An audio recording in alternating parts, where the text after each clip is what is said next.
love me like a grinding every day. That's the way I play.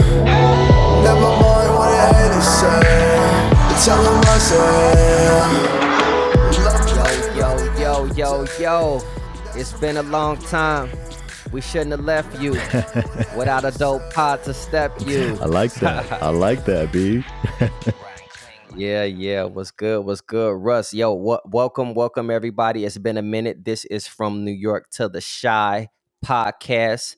I am your boy B Moore. I am joined by my co-host Rustin Stewart. Russ, what's good, man? How you doing? Yo, man, it's been a minute, right? It's been a minute. I didn't think that we were going to be away from the people this long, but life happens, B. Yeah. So let's just go ahead and address the elephant in the room. When we ended the last podcast, I believe we didn't say how long we will be going, but we just said that we wouldn't be having a podcast the next week because we were going on vacation. Now, I didn't go anywhere, but you told me that you were going to Miami. You were going on vacation. You didn't want to lug all of your stuff. So, we decided we would just take a week off. Yeah. So that was great. I checked in. I saw your Instagram stories. I saw you were living it up. You were in Miami having a great time. The sunshine, the weather looked beautiful. And then maybe a day or two later, I looked at one of your Instagram stories again, and I saw you were at an airport. Yeah. But you weren't coming back to New York City, and you know me, I'm nosy. I'm looking at to see where the plane is going, and I look, and the plane said that the sign said that the flight was headed to Bogota. Mm-hmm. And one thing about me, Russ, you've known me for a long time. I'm good at a lot of things. Geography isn't one of them. Yes. The geography is not one of your strong suits, but you are very good at a lot of things. Right. So geography is not one of my strong suits. So that's okay. I got a smartphone. I pulled out my trusty smartphone and I went to Google. Right. And I typed in these exact words. Where is Bogota? That's what I typed in. And I was kind of shocked and a little surprised because when it came up, it said Colombia, and not Columbia, Missouri, where we went to college at. Colombia, South America. Yeah, so whole different continent, man. Whole different continent. So please, Rustin, explain to me and to the people, most importantly the people, what events transpired that led you to what transformed what was supposed to be like a 5-day trip to Miami to a couple of weeks in Colombia. Because I'll tell you, when I saw that you were going to Colombia on your Instagram story, I thought two things immediately. One was, that's interesting. I wonder why he's going to Colombia. And then two, I thought, we ain't doing this podcast for a while. Because no one goes to Colombia for like a couple of days. So that is true, I was like, it's going to be a minute before we do the podcast. So just explain to me and to everyone else what events transpired that led you to your voyage to Colombia. Well, B, first I want to apologize to our listeners. It was supposed to be just a 5-day getaway, man. I went down to visit my good friend Layla, and she said, yeah, Rustin, come on down. She's like, but, I'm going to Bogota, Colombia on Friday, so you need to come either before I leave or after I get back. And I was like, okay, I need this trip because it's been snowing like crazy in New York, and it's been cold. So I was like, you know what, Layla, I'm coming down. So I left on a Saturday, and I was supposed to come back on Thursday. Right. So me and Layla are hanging out, I'm meeting her friends. And one of the friends that I met was the birthday boy, and he was having a birthday celebration in Bogota, Colombia. So, he takes a liking to me. He's a cool dude. He invites me to Bogota, Colombia. So, we're drinking and we're having fun, and I'm just thinking that, he's just talking out of the side of his neck, like he doesn't even know me, and the only person I know is Layla, right, who's going. So I'm like, okay, yeah, I'm gonna get a ticket to go to Colombia, right? So the next day, everybody's sober, and he asked Layla, like, yo, what's the deal with Rustin? Is he coming?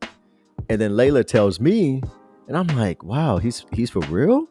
So I was like, you know what? Let me go ahead and try to make this happen. So I didn't travel with my passport, B. My passport was in Brooklyn, Bed-Stuy.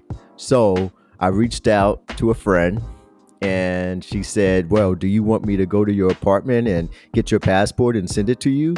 I was like, wow, you would do that for me? And she was like, yeah.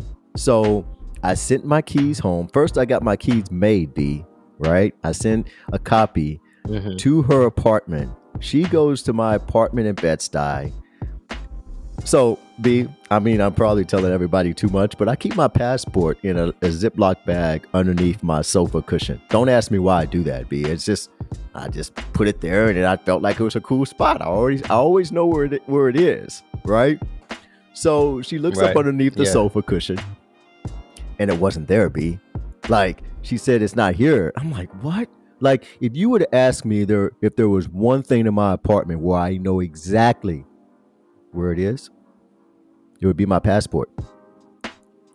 And it wasn't there. So, I'm thinking, and then I was like, wow, well, maybe I might have sent it. Maybe I might have like brought it with me. Checked my bags. Passport's not there. And I'm thinking. So I went home for the holidays to Kansas City, Missouri to visit my family, to visit my parents. And you know how they're about to start changing the license where you can't fly domestic. So I was like, let me just bring my passport just in case, right? Because I haven't got that new license yet. So I remember that, and I'm like, I was like, check my carry-on luggage in the front pocket, and lo and behold, it was there. All right. So she gets the passport, and then we're going to Bogota. And I don't know when you did your research and looked it up, it's in the mountains. It's actually the highest elevated city with the most people, the highest population, right? So it was only probably like 65 degrees as a high, B. And I'm going to Miami, so I have every like shorts, a little like maybe one hoodie, and that's it. So I asked her if she could put a jacket in there and a couple of more hoodies, and she sent it back, and I got it pretty much on Wednesday, my passport and everything, and I was good to go. Now, B, though, right, check this out. I took like 3 COVID tests in less than 24 hours, B. So in Miami, those COVID tests hurt. Yo, man, it was my first time getting one actually that, kind of scrapes your brain. So I first COVID test, I go to the convention center in Miami, and I get the COVID test, right? Layla stays home. I go by myself, but I get the rapid test by mistake.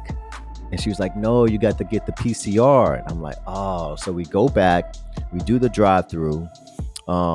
Then it wasn't the one they go up your nose, B. It was the one where they take the swab and you go all around your mouth and get a whole bunch of saliva. And that's what it is, right? So I'm thinking I'm good.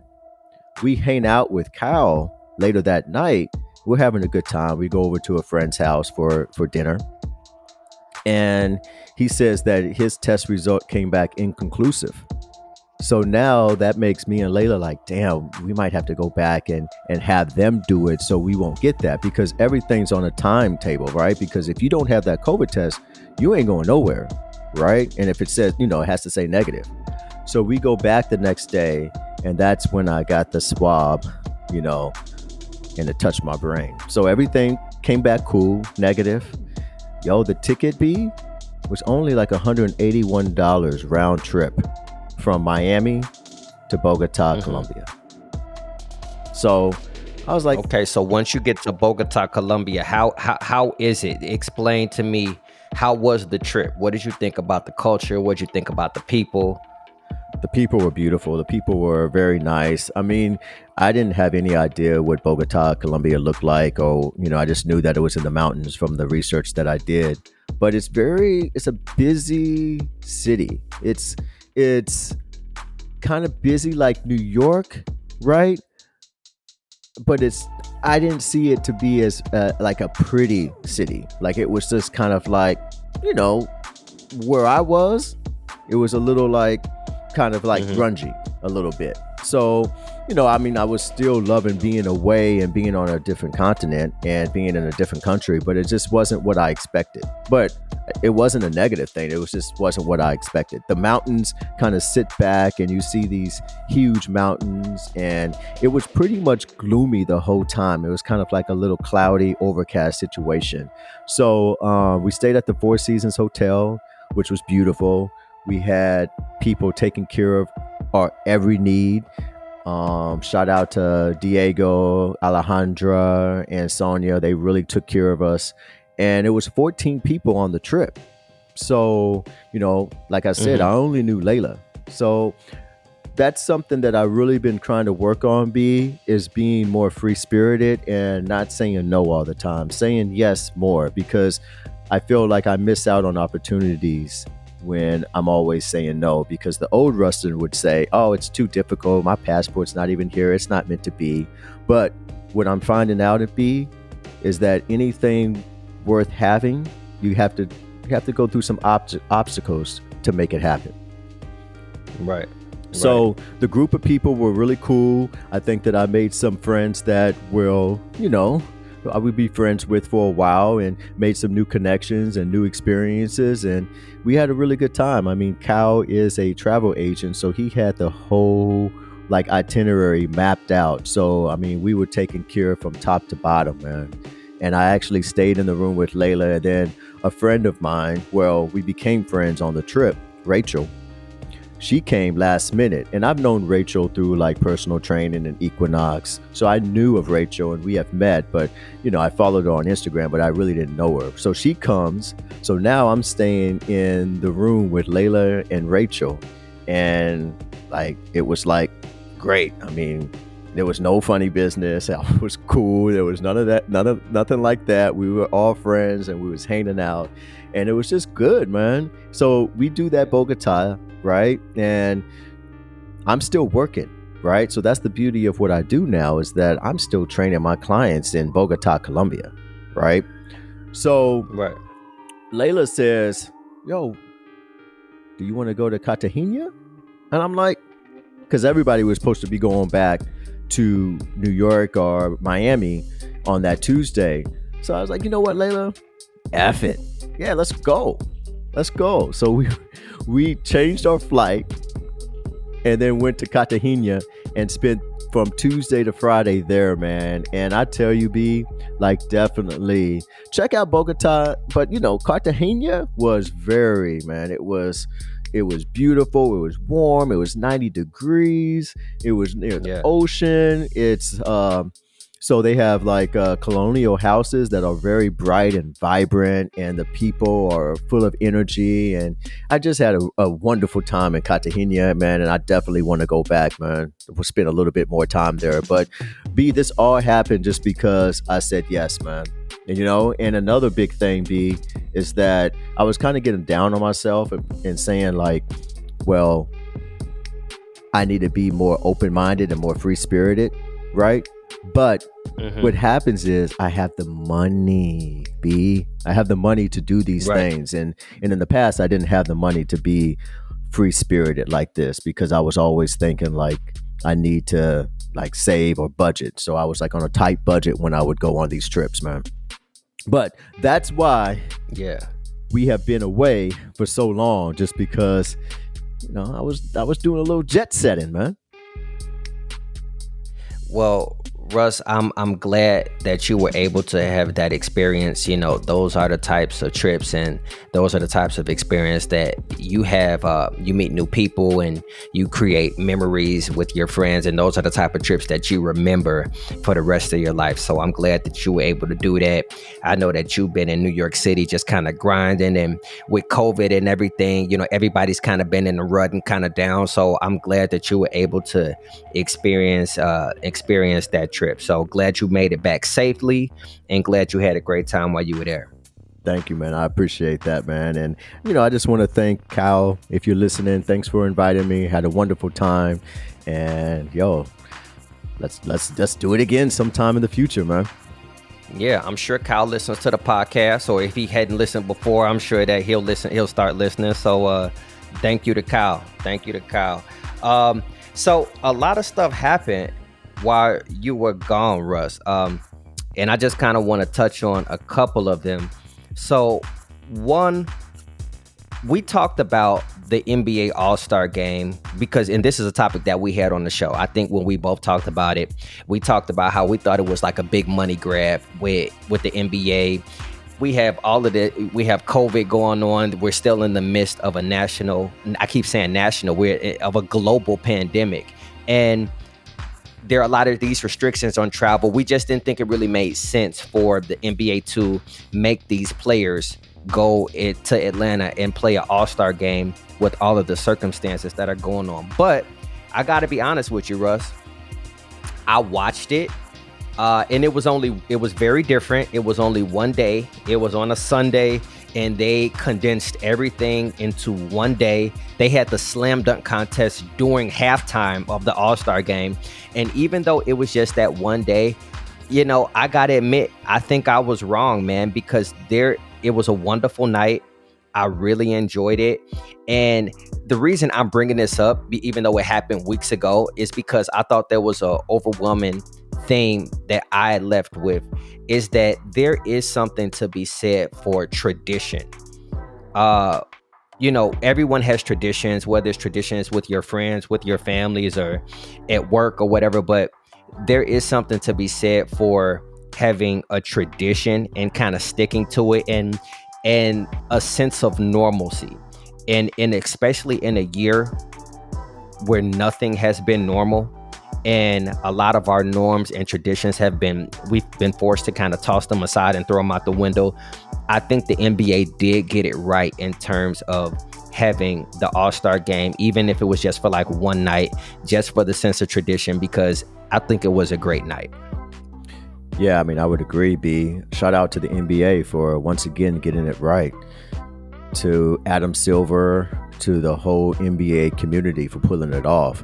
I think that the NBA did a really good job of, because I believe they were the first professional organization to kind of start playing again, because we had the bubble, right? And that was a welcome sight. It took me a while to kind of get into the games in the bubble, just because there wasn't the fans, it wasn't, the excitement. But if you are an avid basketball watcher and player, you can definitely start to respect the game. And, I loved hearing the sneakers squeak on the floor. And then one thing too, right, with no fans, you hear more of the players and what they're talking about, right?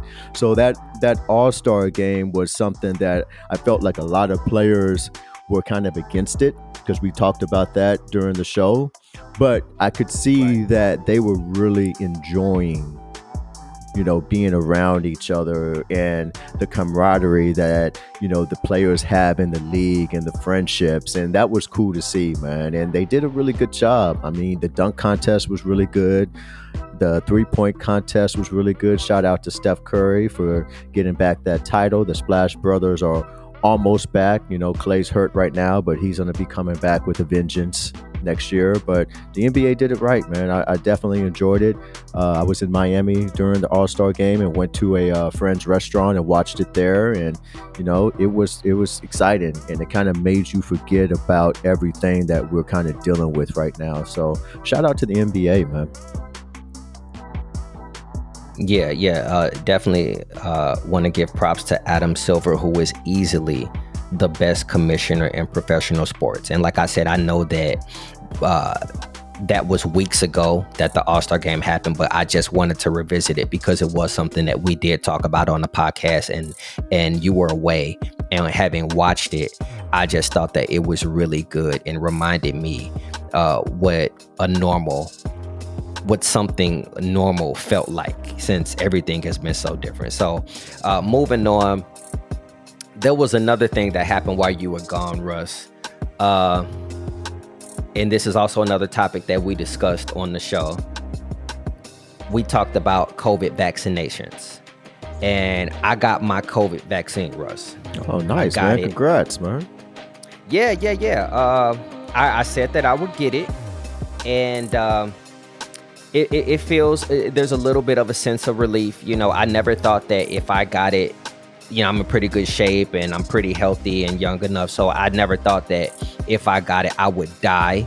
But it is kind of, it does make you feel better and gives you a sense of security to kind of know that having the vaccine, if you were to get it, you wouldn't get like really deathly ill or deathly sick. So I got it. I got the Johnson & Johnson shot.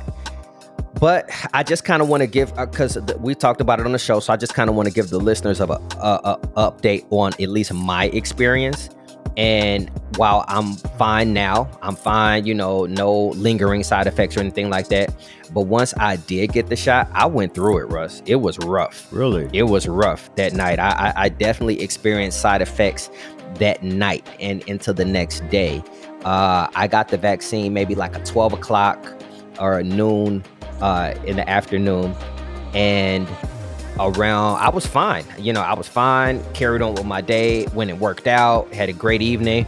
And it wasn't until around 10 o'clock at night or so when I was kind of hopping in bed.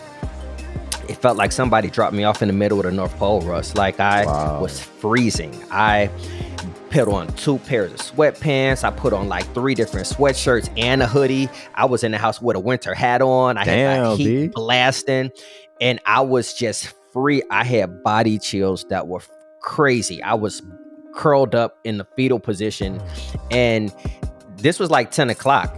I was like this until like maybe 4 o'clock in the morning. I woke up at like 4 in the morning. I started sweating, so I started getting hot, and it kind of almost felt like a fever breaking. I started kind of taking some of the clothes off a little bit. Into the next day, I was just kind of really groggy, like I just had like a really bad hangover. So and then of course the arm soreness, but that was the least of my worries. It was just, I've never experienced body chills like that. So those were the side effects that I had. I know everybody's different. I'm fine since then. It only lasted about maybe 24 to 36 hours, I would say. So right, like just for the people though, the Johnson & Johnson is just the one shot, right? Yeah, it was the one shot. So I'm glad I don't have to go back. And even with the other one, the Pfizer and the Moderna shot, from what I heard, and this is just hearsay, I heard the first shot is pretty good, it's pretty tolerable. People didn't really feel like any kind of side effects to the second shot, is what I've been hearing for the Pfizer and the Moderna shot. But the Johnson & Johnson shot, I felt it, and I had side effects that night. So yeah, just to let the people know, I train kind of like an older set, right? I would say older set, like mid 50s to mid 60s, and they were getting the Moderna and the Pfizer. I don't know which one, but I know they were getting 2 vaccinations, right? So say for instance that they were getting the shot on Monday, I would be training them Tuesday, and they would kind of give me a warning, right? They say, well, Russ, I'm getting the second shot, and there's rumored to be like a little bit of sickness or pain, so I don't want to really confirm for Tuesday until I know that I'm good. So pretty much everybody that gave me that warning was able to train that next day. So yeah, I mean, everybody's different. Everybody's gonna have a different reaction to it, man, but I'm glad you pulled through. And I know that was kind of, were you scared, B? Like, were you kind of nervous, or like, did you feel like you made a mistake? No, I know myself, and I know my immune system, and I know that I don't really react favorably to vaccines. I got the flu shot, and I think we talked about this on the podcast as well. I got the flu shot for like the first time in years, and I was like super sick like 2 days later. So I'm not surprised that I had like side effects to the vaccine. I think that's just the way my body kind of works. It's funny, as you get older, you feel more and more mortal and less invincible, because I remember when I was younger, man, I never ever got sick ever.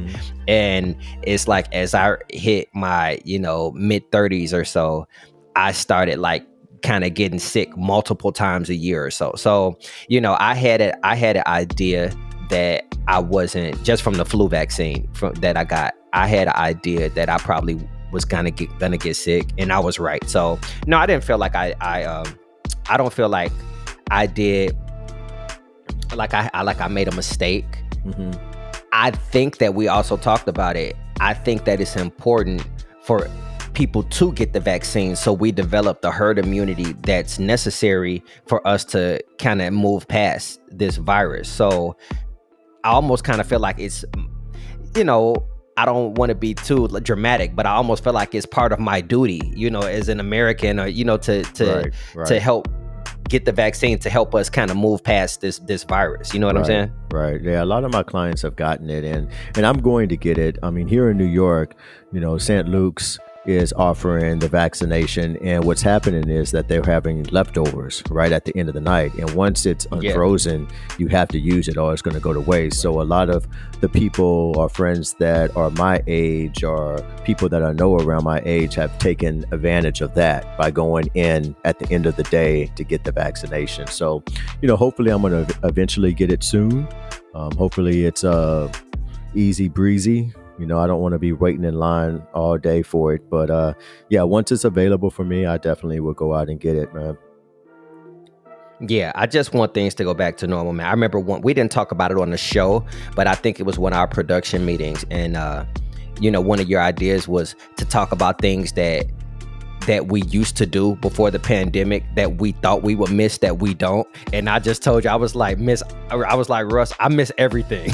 Yeah, I miss every single thing. So I cannot wait until we can finally go back to life the way it was before the pandemic, because I miss every single thing that we used to be able to do that we're not doing anymore. So you know what, B, it's time is it's a strange thing, right? Because a year happens really quick, right? Yeah. But it seems like it's been forever since we were able to leave our home without a mask, or we could sit at the bar in a restaurant and without a mask. It just seems like it's been longer than a year, right? So I'm definitely getting antsy and wanting to get back to some sense of normalcy. Yeah, I mean, even things as simple as like going to the movies. Like I work downtown Chicago, and there's a AMC movie theater right across the street from my job. And there were so many times where I would get off work and I didn't really have any plans, but just didn't really feel like going straight home. And I would just like walk right across the street and just go to the movies and catch a movie before I went home. And like something as simple as that, like you just can't do. So definitely looking forward to, I hear the President Biden said by July 4th, everyone will probably have access to the vaccine or to be vaccinated. So I can't wait to be able to have picnics and all of that kind of stuff, and to just be able to go back to normal. But I want to take it back to your trip, Russ, because I know you were in Colombia, and I hope that you were able to relax on your trip, because I know sometimes you have these trips to where you're kind of running and gunning and you're moving around a lot, but sometimes you get to have trips where you actually are able to like decompress and able to relax. And I wanted to ask, were you able to do any kind of meditation when you were on your trip? Yeah. For the people that follow me on Instagram, I feel like they know that I'm into meditation and just with mental health. So this trip enabled me to kind of slow down a little bit. Like I said before, I was still training, and Kyle had a pretty nice itinerary set, but he also had some time to, for people to do their thing. So it wasn't like one event after the other. So I would wake up in the morning, and one morning, me and my new friend Rachel, we did a meditation. And it was spot on, man. It was about 12 minutes, and gave some good jewels. One quote there, I might butcher it, but I'm going to try. It's from Albert Einstein. And he said that there's two ways to look at life or issues in life, is that you can look at everything as a problem. You can look at everything, or you can look at everything as a miracle, right? So that was in the meditation, and it really made me think and appreciate my ability to be able to be in Bogota, Colombia on a whim.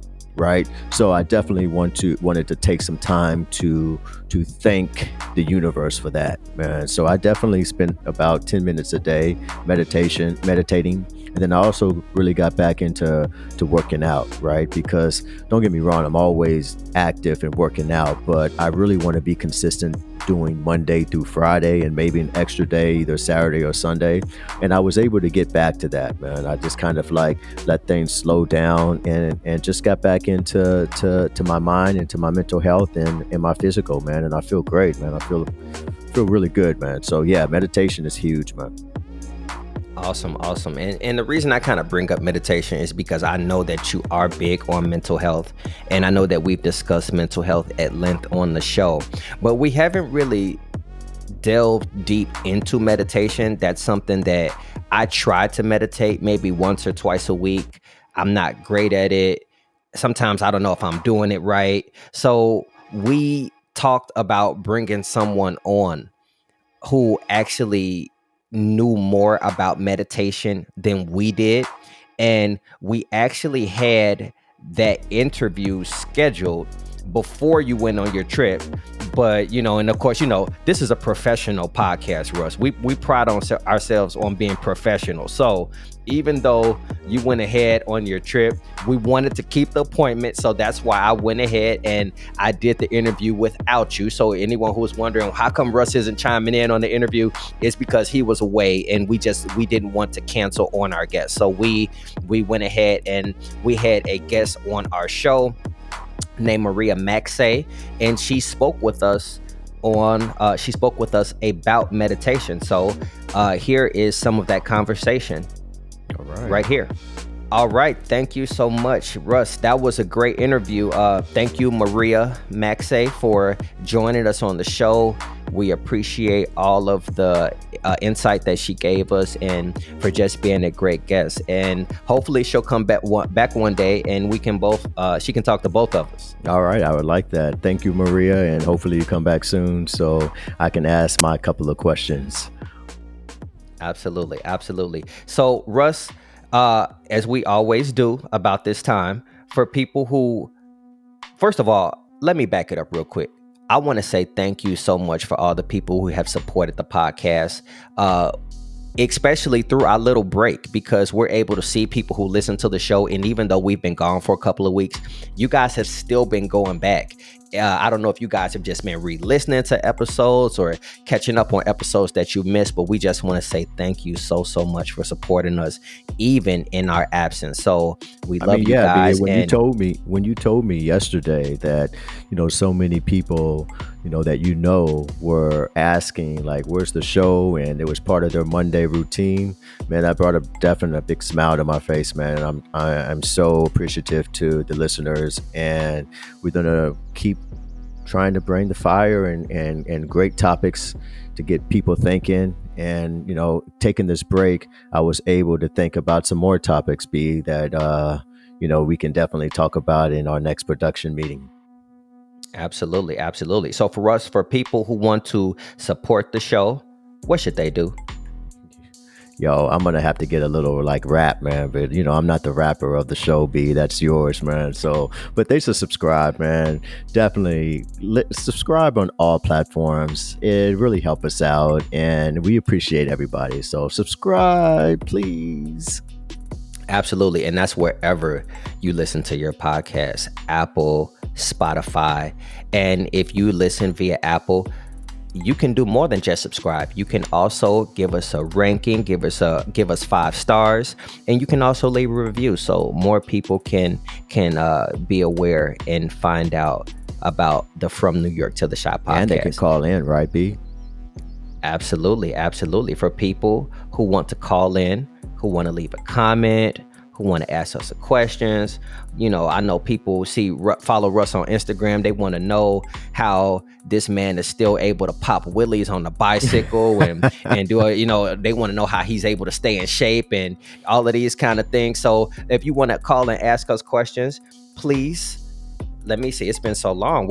Our email address is FromNYCToTheChi@gmail.com. That's FromNYCToTheChi@gmail.com. Please leave us a voicemail so that you can communicate with us and just talk to us and let us know what's on your mind. So yeah, B. Yeah. So for the people that know me, I'm a little daredevil, man. So, I'm just glad I didn't bust my ass trying to pop a willy, man, because I really don't want to be going to the hospital in Bogota, Colombia, man. So you do not want to go to the healthcare in other countries is not what it is in the United States. You do not want to find yourself in the hospital. Right. Exactly. All right, so everyone, thank you for joining us. That was another show. If you guys want to follow us on Instagram, I am Brian Moore. I am at BEMOORE for photography. And I am Rustin Stewart, and my Instagram handle is Rustin_Stewart. All right, so I have the beautiful, name of Rustin. So as soon as you type in Rustin and underscore, I pop up. So, I don't just put up fitness. I'm kind of crazy, and I put up wild stories, and I just speak the truth. So, follow, and I follow you back. So, yes. Absolutely. Thank you all so much for joining us. As we always say, peace and blessings. Peace and blessings, y'all. I be swerving in the fast lane, going downhill fast like a crash, man. Calling shots like Jordan in his last game. Life is short, we ain't got no time to complain. So what you